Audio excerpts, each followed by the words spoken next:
في مفهوم عند الناس غريب ان المفروض العلاقه لما تنتهي الناس تقعد مع بعض او تتخانق، كل واحد يخرج اللي جواه ويقول له انت عملت كذا او هو يقول لها انت عملتي كذا عشان العلاقه تخلص.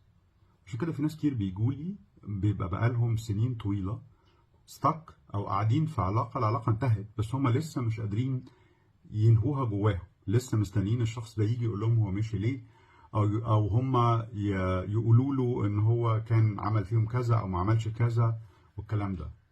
والحقيقه ان الكلام ده مش واقعي تماما. العلاقه انتهت عشان العلاقه انتهت، بغض النظر عن الاسباب. انت ممكن تفكر فيها لوحدك او انت ممكن تفكري فيها لوحدك، بس في النهايه لو العلاقه انتهت العلاقه انتهت. فمش محتاجين الشخص تاني يجي يقول لنا والله انت ما كانش في زيك بس انا اللي ما كنتش فاهم، او والله انت عملت كذا وانا اقول له اصل انت كنت كذا والكلام ده كله. الكلوجر ده مهمتك انت، مش مهمة اي حد تاني.